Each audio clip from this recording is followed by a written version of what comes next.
the one that beat Leicester so convincingly the other night. How close? The front three, you look at Gakpo, he'll drop deep, and it'll be interesting to see exactly how Liverpool go about their business.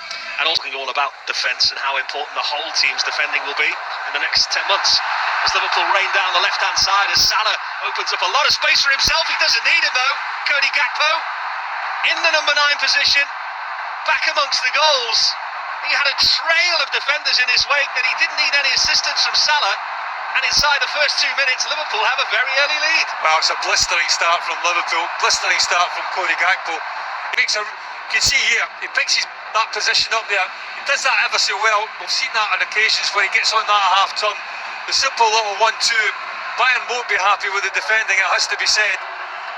Maybe come out the traps a little bit slowly, but take nothing away from Cody Gakpo. This is a quality finish. Absolutely wonderful strike. Could be away again here. Mo Salah on that right-hand side. Can Jota find him? He can. Salah all on his own for the moment. And it was a good block in the end from Kim Min-jae. And Bayern Munich just survive. What would have been... Well, the director doesn't get it quite right, does he? The local station. The ball from Jota is just lacks a little bit of pace for Mohamed Salah. Monday. So much to be encouraged about inside this first 10 minutes, but how can they defend this set play, Liverpool? Again, the same corner, all on his own against the post. Second opportunity there for Pavard that he puts over the top of the crossbar. They wanted to flag Liverpool. Liverpool didn't defend it well with Jota at the far post. And whether he was offside or not, Pavard, it's a tight one. But in all honesty, he should score, certainly from the first header. Just tries to be a little bit too precise. Manager. Fun about them. Serious job on here from the corner. Into that front post, and it's Virgil van Dijk who puts the cap on the armband from this week. They've worked ever so hard on these set plays this summer. He wants them to become that team that are unstoppable lead. Yes, it's a lovely little ball, isn't it? It's an inviting ball for a centre-half to go and attack. What you have to say, it's not the best defender in the world from Bayern Munich. They give Virgil van Dijk just a little bit too much momentum to run into. And if you're 6'5" and you've got the run on somebody more often than not, then it's all about directing the header. And from that sort of distance, it's no problem. I think from what I've seen so far, I think McAllister in forward roles he's more efficient and more beneficial for Liverpool than certainly deep lying roles. Don't get me wrong, I think he's multi-talented like the fella. I think he can play either or, but from Liverpool's point of view. Ball over the top there for Gnabry. It was a really smart one as well, and so is the finish. Liverpool look for the flag for the moment. But a direct ball from Kim, and their brightest spark, Serge Munich back in the game again. Well, I think looking from that replay, for me he's offside, but the officials have, well, I wouldn't say they've been the best so far pre-season games here at Singapore. There was questions whether Joe Mata did handle it as well. It was all just a little bit... As we mentioned at the top, his first appearance in Bayern colours the other night. 5th season in a row that they've signed a centre-back. There was a bit of interest from Manchester United in him, but Bayern Munich was the eventual destination.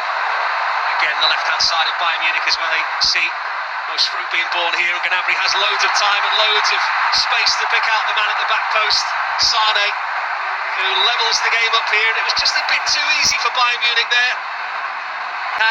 After racing into that early lead. Well, they just get a little bit isolated, Liverpool. I thought Joe Mata maybe should have come across a little bit earlier to try and engage Gnabry. It just allows Gnabry to pick the ball up and run at him. And doing so, he allows him to go all the way into the 18-yard box. And it's just a case of him getting his head up, picking the right pass. The right pass was to Sane, and the finish was, well... And at this stage, the manager is probably just hoping that everybody gets on the plane without the need of any crutches or ice packs. He will be concerned about Alexis McAllister, though, who limped off at the end of that first half. It's a lovely ball from Tsimikas looking for Mo Salah. Run is also from Harvey Elliott. Smart feet from Diaz. What a finish! Really deserving of that goal, Luis Diaz, for the amount of running and endeavour he's put in since he's come on the pitch. We saw it in Germany We're seeing it again. Luis Diaz gives Liverpool the lead. Well, it's brilliant because he starts to move off with that diagonal there. Doesn't rest on his laurels. You can see there just in the middle of your picture, bursting into the box. But that's the one, that's the touch that makes it. The ball from Mohamed Salah is really well weighted, bit bouncy, and that touch is absolutely exquisite. And that's the one that sets up what is a simple, really task to put it past Ulrich in the Bayern Munich goal. Liverpool back on level terms. Manager, I'm sure, will be more than delighted with that really top-class goal. Culls one into the mixing pot. Again, it's Tsimikas in the way. We have seen, aside from playing at left-back, just slotting into that midfield position. It's a quick play for Bayern Munich, and it again was a shot on the goal of Alisson Becker from Gravenberg. And it was a good hand from the big Brazilian. And working obviously with the best players and the best coaches. Didn't he do well there to turn the defender and he's away into the natural habitat that he loves best. He's beat the fullback. What's the decision like here? Bobby Clark, almost under the games in their under-19s domestic season. He's got a decent strike rate in the under-19s for them. The youngster on the ball now. Set play and a free header as well coming in, and the header from De Ligt finished off by the push out from the goalkeeper Alisson Becker.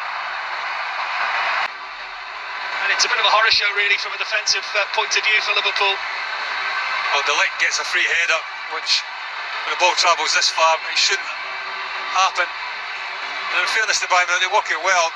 It's a decent header, De Ligt, but then the rebound coming up, Alisson Becker, he's got nowhere really to punch that. There's no way he can punch it wide. And punching it straight out into the middle. Bayern Munich. It's making there exactly to the players. There's not really an awful lot to hit for them at the moment. Clark was asking a lot of Diaz, but then Diaz is equal to it. He's in again here. Darwin Núñez somehow manages to not slot in Liverpool's fourth goal when the goalkeeper was definitely second. Fantastic free kick. You're delaying that work call another 4 minutes just in case there might be something else to talk about here. What an effort on goal that was! That will settle the game in the end from a Bayern Munich point of view. Frans Kratzig, the youngster, wasn't even on the squad sheet in the lead up to this. He's managed to win the game for his team in the closing stages probably of this game, and nothing Alisson Becker could do about it. Well, as goals go to win games, it's quite special for the young man. Again, there may be questions whether he was offside or not, but take nothing away from him. We've seen him come on at substitute. He's played really high up the pitch as a left full-back, and this is a wonderful strike. To beat a goalkeeper like Alisson Becker, I don't think Alisson Becker's hit. It still has to